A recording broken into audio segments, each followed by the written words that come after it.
Good evening, ladies and gentlemen. We welcome you to the episode 2 of Iran US Talks. In the previous chapter, we already talked about the highlights of the war, but moving forward, like 1 month into the war already, we need to discuss everything in detail. So, with me again, we have Mr. Kamar who's going to go into details of the war. But to begin with, I have some questions for Mr. Kamar. So, what do you think, Mr. Kamar? Is this a war really between US and Israel? US and Iran, or do you think there's something bigger behind this picture? Do you think the world order is changing and we're moving to a new bloc which contains Russia, China, and maybe Iran, and it's going to be East versus West now? Well, first of all, this is not a war between the two countries. In starting, we were just thinking about that war was between USA, Israel, and Iran, but now it is a war of economy because it is affecting whole the region, whole the world. اگر ہم جس طرح دیکھیں تو اس economy کی وجہ سے پورے ریجن کے اوپر پوری دنیا میں جتنے بھی یورپین کنٹریز ہیں، ایشین کنٹریز ہیں، ان کنٹریز کے اوپر افیکٹ پڑ رہا ہے ان کی اکانومی کے اوپر. کیونکہ اس ٹائم جو بھی دنیا میں اکانومی ڈیل ہو رہی ہے وہ پیٹرو ڈالر کے تھرو ہو رہی ہے نا. تو اگر پیٹرول اور آئل کی پرائسز ہائی جائیں گی تو آبویسلی ہر مارکیٹ، ہر انڈسٹری آئل کے ساتھ کنیکٹڈ ہے، اور جتنی بھی فیلڈس ہیں وہ ساری آئل کے ساتھ کنیکٹڈ ہیں. تو ان کا افیکٹ کسی نہ کسی طریقے سے دوسرے ممالک کے اوپر ضرور پڑے گا. کیونکہ 20% آف دا ٹریڈ جو ہے وہ اسٹریٹ آف ہارموز کے ذریعے ہوتی ہے. اب 20% یہ نہیں ہے کہ صرف اور پوری دنیا کے 20% وہ جو آئل صرف اسٹریٹ آف ہارموز سے نکلتے ہیں. اب اس میں جتنے بھی عرب ممالک ہیں جن کا پاتھ وہیں سے گزرتا ہے، جس کے راستے وہیں سے گزرتے ہیں، جس طرح سعودی، یو اے ای، بحرین، اب ان سارے ممالک کی جو اکانومی ہے افیکٹ پڑ رہی ہے ان کے اوپر، اور ان کی جو افیکٹ ہے وہ دنیا میں انفلیشن لا رہی ہے. اچھا، thank you so much Qamar. Moving towards اور سیکنڈ کوسچن، کیا آپ کو لگتا ہے کہ this conflict was inevitable, like it was unstoppable, یا آپ کو لگتا ہے کہ there were some specific decisions یا factors that pushed both of the countries to go into this war? That war was not a war of like military tactics, because if a military person decide that he will fight a war, first he will decide that what will be the path of exit. So there was not a path for the exit of America. تو like اگر ہم دیکھیں انہوں نے جنگ start کی، جتنے انہوں نے لیڈرز کو ختم کیا ایران کے، انہوں نے نیول بلاکیڈ لگایا، لائک ایران کی انفراسٹرکچر کو تباہ کیا، مگر اس چیز سے کوئی بھی سولیوشن نہیں نکلا. چلو ان کے لیڈرز ہم اگر دیکھنا چاہیں، ایران کے لیڈرز چلو جو ہائر کی تھی ان کے اوپر وہ سارے کے سارے اسیسینیشن ہو گئے، ٹھیک ہے، مگر ایک دوسری ریجیم آٹومیٹکلی اوپر آ گئی، کیونکہ ان کا ایک پورا ایک جو ہے نا وہ مینوفیکچر جو ان کا نظام ہے وہ پورا بنا ہوا ہے، ٹھیک ہے. تو اگر ابھی دیکھیں تو وار کے حساب سے تو جتنی ملٹری پاور امریکہ کے پاس ہے، اسرائیل کے پاس ہے، تو اس حساب سے تو ایران ان کے کہیں نزدیک بھی نہیں ہے. مگر اگر ہم دیکھیں تو دنیا کی جو چوک پوائنٹ ہے اسٹریٹ آف ہارموز، وہ کس کے کنٹرول میں ہے؟ وہ ایران کے کنٹرول میں ہے. اور جب تک ایران کے کنٹرول میں ہے تو اب تب تک جو ہے نا وہ انفلیشن سیٹ نہیں ہوگی. اور اس انفلیشن کا یہ کوئی بھی سولیوشن نہیں ہے کہ ایک ہفتے کے بعد جو ہے یہ انفلیشن ختم ہو جائے گی، نہیں.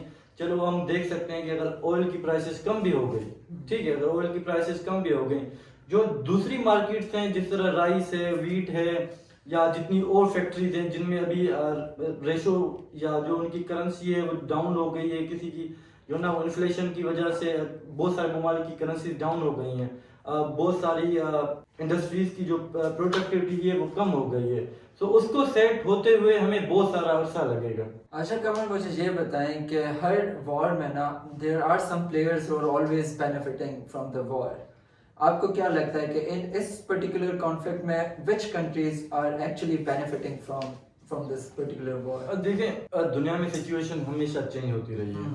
پہلے ملٹی پولر تھی، یو ایس ایس آر تھا، امریکہ تھا، اس سے پہلے برٹش پاورفل تھا، یا بہت سارے اور ممالک تھے. اگر ہم 1990 کے بعد دیکھیں، 1990 کے بعد دیکھیں تو امریکہ ایک یونی پولر جو ہے نا وہ پاورفل کنٹری رہا ہے. مگر اب اگر ہم دیکھیں تو سچویشن چینج ہوتی نظر آ رہی ہے. مڈل ایسٹ کے اوپر ایک ان کی گرفت تھی یو ایس اے کی مڈل ایسٹ کو ایک سیکیورٹی تھی کہ جو یو ایس اے ان کو پروٹیکٹ کرے گا. مگر اگر ہم اس جنگ کے حالات دیکھیں تو ایران نے ان سارے عرب ممالک کو ہٹ کیا ہے جن جن ممالک میں امریکہ کی بیسز تھیں. تو اس چیز سے کوئی بھی افیکٹ نہیں پڑ رہا, مگر پروکسیز ہو رہی ہیں دوسرے ممالک. اب دیکھیں ایران سے زیادہ جو لوس ہوا ہے وہ چائنا کا ہو رہا ہے. اس کی وجہ کیا ہے کہ چائنا امریکہ سے پیٹرول نہیں خرید سکتا. پہلے اگر وہ پرچیز کرتا تھا وینیزویلا سے, اب وہ پورا کا پورا پیٹرول امریکہ کے کنٹرول میں ہے. ٹھیک ہے, اس کے بعد اگر ہم آتے ہیں مڈل ایسٹ کنٹریز, تو majority of Middle East countries تو امریکہ کے ساتھ ہیں. ٹھیک ہے, تو ایران ایک سپورٹ کر رہا تھا, ایک ان کو چیپ آئل پرووائڈ کر رہا تھا چائنا کو, تو ان کو تھوڑا بہت لاس ہوا ہے. مگر اگر فائدے کی بات کریں تو رشیا کو فائدہ ہوا ہے. کیوں؟ کیونکہ ان کے اوپر سینکشنز تھے ان کے آئل کے اوپر. تو اس جنگ کی وجہ سے اب بہت سارے ممالک یورپین کنٹریز اور بہت سارے ایشین کنٹریز جنہوں نے اپنی جو ہے نا وہ بزنس شفٹ کی ہے پیٹرول پرچیزنگ کی from Middle East countries to the Russian countries. اور اس وار کی وجہ سے سینکشنز میں بھی کمی آئی ہے, یا سینکشنز کے ہوتے ہوئے بھی جو رشین آئل ہے ان کی پرائس ہائی ہوئی ہے اور ان کی ڈیمانڈ ہائی ہوئی ہے. تو آبویسلی دوسرے ممالک, بہت سارے ممالکوں کو فائدہ ہوا ہے اس وجہ سے. There was some good news کہ ہم سیز فائر ہوا ایران اور یو ایس کے بیچ میں, and they came to Pakistan, both the delegations came to Pakistan. میرا سوال یہ ہے کہ has diplomacy between Iran and the US ever had a real chance of working out? کیا یہ کبھی دونوں ملک کسی چیز کے اوپر اتفاق رکھ سکتے ہیں یا نہیں؟ اور دیکھیں ڈپلومیسی ایک مین پوائنٹ ہے. ٹھیک ہے, ڈپلومیسی ہو رہی ہے, مگر ڈپلومیسی کی کوئی رزلٹ نہیں نکل رہی. کیوں؟ کیونکہ دونوں سائڈوں سے جو پیس پلانس آ رہے ہیں وہ دونوں کنٹریز کو ایکسیپٹ نہیں ہے. جس طرح یورینیم انرچمنٹ کی بات ہو رہی ہے, تو ایران کی طرف سے جو ان کی میڈیا ہے وہ یہ کہہ رہی ہے کہ وہ اپنے پاس رکھیں گے, مگر وہ کسی اور ممالک کو, کسی اور ملک کو ہینڈ اوور نہیں کریں گے. تو بہت ساری ایسی پوائنٹس ہیں جن کے اوپر جو ان کی بحث ہو رہی ہے, یا جو نا پیس پلان جو ہے وہ سکسیس نہیں ہو پا رہا. مگر اگر ہم دیکھیں تو ابھی تک سیز فائر کی وجہ سے, سیز فائر اگر ہو بھی گیا ہے تو اس کی باوجود بھی نیول بلاکیڈ ہے. ٹھیک ہے, کوئی بھی شپ اسٹریٹ آف ہارموز سے نہیں کراس کر سکتی. بیفور وار مور دین 130 شپس وہاں سے کراس کرتی تھی پر ڈے. مگر اب اگر آج کا ہم ریشو دیکھیں تو اٹ از نن, زیرو. تو ملٹری انفلٹریشن وہیں پہ ہی ہے, نیول بلاکیڈ وہیں پہ ہی ہے, سینکشنز وہیں پہ ہی ہیں. تو سیز فائر ایک ہوا تو ضرور ہے, مگر جو دوسرے ایفیکٹس ہیں جو امریکہ کی طرف سے یا ایران کے طرف سے وہ کنٹرول میں نہیں ہے. اب ہم نے اوور دا پاس ہم نے یہ دیکھا کہ ٹرمپ کے اوپر کافی ایک کرٹیسزم ہوا over the media, European countries نے بھی کیا. تو آپ کو کیا لگتا ہے کہ is the U S trying to avoid the war ابھی, یا پھر quietly preparing for something bigger? دیکھیں جو ان کے پلان کے حساب سے امریکہ کو شروع میں لگا کہ وہ ایک ہفتے کے بعد یا کچھ دنوں کے بعد اس چیز کو یا اس جنگ کو ختم کر دیں گے, مگر وہ جنگ ختم نہیں ہوئی ہے. وہ ایک ٹینشنز وہ ختم نہیں ہوئے, کوئی بھی پیس پلان نہیں آیا, کوئی بھی ایگزٹ پلان امریکہ کے پاس نہیں ہے. صرف وجہ اس کی کیا ہے کہ ملٹری پاور ہے امریکہ کے پاس اور اکانومی کنٹرول پاور ہے ایران کے پاس. کیوں؟ کیونکہ جو اسٹریٹ آف ہارموز ایک چوک پوائنٹ ہے نا دنیا کی, 20% پوری دنیا کا ٹریڈ وہیں سے گزرتا ہے. اب 20% جو ٹریڈ پوری دنیا کا وہیں سے گزرتا ہے, اگر ہم دیکھیں تو وہ 20% ایشین کنٹریز کے لیے اور یورپین کنٹریز کے لیے مور دین 50% ہو جاتا ہے. تو ان کا سب سے بڑا افیکٹ یورپین کنٹریز کو ہو رہا ہے, ایشین کنٹریز کو ہو رہا ہے. تو یہ ایک ایسی وار تھی جو ایک ملٹری سے اکانومک وار کی طرف چینج ہوئی ہے, ایک میزائل وار سے اکانومی کی طرف. اب جو ان کی ویپنائزیشن ہے انہوں نے اختیار کی ہے, وہ ان کی آئل ویپنائزیشن ہے. اچھا, تو آپ کو جب ہم اکانومی کی بات کریں, وی آلریڈی سی کہ ہمارے پاس آلریڈی بہت ساری چیزیں لائک دے وینٹ ڈیواسٹیٹنگ, اور ابھی تک یہ کانفلکٹ ریزالو بھی نہیں ہوا. تو ڈو یو تھنک کہ ہم گلوبل اکنامک کرائسس کی طرف جانے والے ہیں یا بچ سکتے ہیں؟ دیکھیں آبویسلی ہم جا رہے ہیں. کیوں؟ کیونکہ پر بیرل کی پرائس اگر ہم دیکھیں تو وہ مور دین $100 ہو چکی ہے.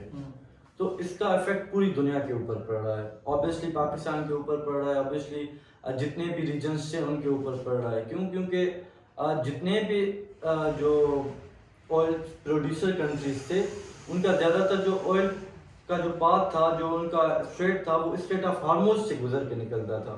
مگر اگر وہ چوک پوائنٹ اگر بند ہے اور نیول بلوکیڈ برقرار ہے, تو اس سے obviously جو ہے وہ اکانومی انفلیشن کی طرف ہی جائے گی. آپ کو کیا لگتا ہے کہ this conflict is about security یا پھر it's about power and control at the moment, یا پھر none of them? Power and control. صرف وجہ اس لیے کیونکہ اس ٹائم ہر انڈسٹری آئل کے ساتھ کنیکٹڈ ہے. ہر انڈسٹری, ہر اکانومی آئل کے ساتھ کنیکٹڈ ہے. آپ اگر ایئر لائنس سے لے کر اور اگر آپ ایک فصل تک جائیں تو وہ ہر چیز آئل کے ساتھ کنیکٹڈ ہے. اگر آئل کی پرائسز بڑھیں گی تو obviously جو دوسری مارکیٹس ہیں, جو دوسرے سیکٹرس ہیں, ان کو ضرور افیکٹ ہوگا. اگر آئل دیکھیں, اس ٹائم جو ایران کے پاس ایک سب سے بڑا ویپن ہے وہ آئل ہے. اگر وہ آئل کو کنٹرول کرتے ہیں, اگر آئل کو کراس ہونے نہیں دیتے ہیں, تو obviously پوری دنیا میں پاور, اب جو بھی اسٹریٹ آف ہارموز کو کنٹرول کرے گا obviously وہ پورے مڈل ایسٹ کو کنٹرول کرے گا اور زیادہ تر ایشیا کو کنٹرول کرے گا. اچھا, موونگ آن, آپ یہ ہمیں بتا سکتے ہیں کہ پاکستان کا اسٹینس کیا ہے اس پورے کانفلکٹ میں؟ سیکنڈلی, پاکستان کی اس پورے کانفلکٹ میں where does Pakistan stand? At one point we hear people seeing کہ ہم پیس میکرز ہیں, we are doing a lot of good things, اور دوسرے پوائنٹ پہ ہم دیکھتے ہیں کہ جتنا انکریز پیٹرول پرائسز میں ہوا ہے پاکستان میں, جتنا ڈراسٹکلی انکریز ہوا ہے وہ شاید دنیا کے کسی اور ملک میں نہیں ہوا ہوگا. تو پاکستان اس پورے نظریے میں کہاں کھڑا ہوا ہے آپ کی نظر میں؟ لیکن Pakistan is working very well in diplomacy, کیونکہ وہ سمجھ رہا ہے کہ اگر ہم دیکھیں, ہم ایک ڈیولپنگ کنٹری ہیں, ٹھیک ہے, اگر ہم ایز اے ڈیولپنگ کنٹری ہیں اور اس ٹینیور میں اگر 1 مہینہ 2 مہینہ 6 مہینہ, تو اگر یہ جنگ لمبی جاتی ہے تو اوبیسلی ہماری اکانومی کو افیکٹ پڑے گا. اگر ہم پاکستان میں دیکھیں, اگر ایک مارکیٹ صبح سے لے کے رات کو 12 بجے تک چلتی ہے, وہی مارکیٹ رات کو 8 بجے بند ہو جاتی ہے, تو اوبیسلی ہماری جو پروڈکٹیوٹی ہے وہ کم ہو رہی ہے, اس چیز کا ہمیں اکانومی میں لاس ہو رہا ہے. مگر ہم اگر ڈپلومیسی کی بات کریں تو پاکستان کی ایک جو اسٹینڈنگ ہے وہ بہت اچھی ہے, کیونکہ وہ ایک پیس میکر ہے اور وہ اپنی ڈپلومیسی بڑھانا چاہتا ہے, اور اس کی اس ڈپلومیسی کی وجہ سے اوبیسلی ہمارے جو سٹیزنس ہیں ان کی رسپیکٹ, ان کی اگر سیورنٹی وہ اوبیسلی رائز ہوگی دنیا کی نظروں میں. کیونکہ اگر ہم لوگ فار ایگزامپل اگر ہم پیس میکر نہیں بنتے ہیں فار ایگزامپل, تو افیکٹ کیا ہوگا, ہم ڈپلومیسی میں کمزور ہو جائیں گے. فار ایگزامپل ہم اگر دیکھیں تو انڈین نیوز کو سنیں تو وہ اس چیز سے خوش نہیں ہے, انڈین پولیٹیشینز کو سنیں کہ وہ اس چیز سے خوش نہیں ہے کہ وائی پاکستان از اے میڈیٹر. تو اگر یہ میڈیٹیشن کرانے میں سکسیس حاصل کر لیتے ہیں تو it will be very good for Pakistan. But ٹھیک ہے, ایک پرسپیکٹیو اور وہ ساری چیزیں تو ٹھیک ہے, but has Pakistan really attracted some investments from any other country after being a peace maker since now? ہم کوئی اکنامک کا اس میں پراسپر کر بھی رہے ہیں. Do you see in the next 5 years, in the next 10 years maybe, کچھ do you see any positivity? Diplomacy is a main pillar for the success. If we think at a national level, so if we will be having a powerful diplomacy, obviously many countries will come to invest in Pakistan, for the investment in the Pakistan. اگر ہمارے حالات ٹھیک نہیں ہوں گے, ہماری diplomacy ٹھیک نہیں ہوگی, تو دوسرے جو ممالک ہیں وہ کبھی بھی پاکستان میں انویسٹمنٹ نہیں کریں گے. اگر ہم اپنی ڈپلومیسی کے ذریعے اگر ہم دنیا کو یہ پیغام دیں کہ we are a powerful, we are a peaceful country, تو آبویسلی بہت سارے ممالک ہیں وہ انویسٹمنٹ کرنے کے لیے راضی ہو جائیں گے. اب ہم دیکھیں دبئی میں لوگ انویسٹمنٹ کیوں کر رہے تھے, صرف اسی وجہ سے کہ وہ سیکیورٹی دے رہے تھے, وہ پیس پرووائڈ کر رہے تھے. اگر ہم لوگ پیس اور سیکیورٹی پرووائڈ کرتے ہیں اور اس کا پاس صرف ایک ہی ہے اور وہ ہے ڈپلومیسی کے ذریعے.